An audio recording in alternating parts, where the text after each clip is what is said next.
చిత్ర పరిశ్రమలో పరిస్థితి రోజు రోజుకు దిగజారుతోంది. ఏదో 2 రోజులు బెట్టు చేసినా 3వ రోజు ఎవరో ఒకరు దిగొస్తారులే అని అంతా అనుకున్నారు.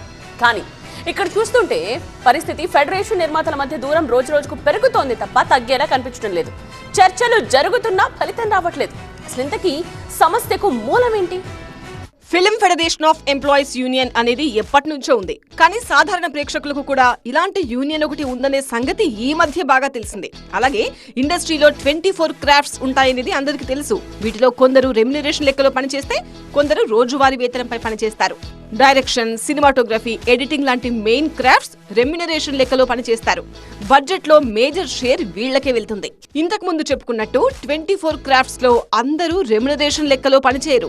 అందులో 13 క్రాఫ్ట్స్ డైలీ వేజెస్ మీద పనిచేస్తుంటారు. ఏ రోజు వేతనం ఆ రోజు వస్తేనే వాళ్ల పూట గడుస్తుంది.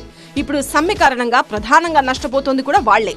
జీతం పెంచమని డిమాండ్ చేస్తోంది కూడా ఈ కార్మిక సంఘాలే. మేమేమి ఏ షూటింగ్ ఆపలేదండి.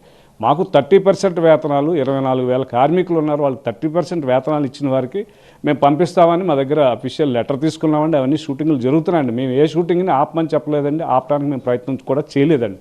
మాకు ఇచ్చిన వారికి మేము పనిచేస్తామని మనం రిక్వెస్ట్ చేసాం తప్ప ఎవరిని కూడా ఏ షూటింగ్ని రద్దు చేయమని కానీ ఎక్కడికైనా వెళ్ళి, ముఖ్యంగా టీజీ విశ్వప్రసాద్ గారిది ఏ షూటింగ్ జరిగినా కూడా మేము సపోర్ట్ చేస్తున్నాం తప్పండి ఎప్పుడు కూడా మేము ఆపడం, ఏ నిర్మాతని ఇబ్బంది పెట్టాలనే ఉద్దేశంతో మేము ఎప్పుడు చేయలేదండి. పర్సనల్గా ఎందుకు తీసుకున్నారు మాకైతే తెలియదు.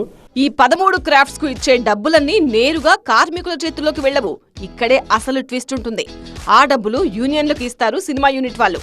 అందులోంచి యూనియన్ నాయకులు 5 నుంచి 10% కింద కట్ చేసి కార్మికులకు పంచుతారు.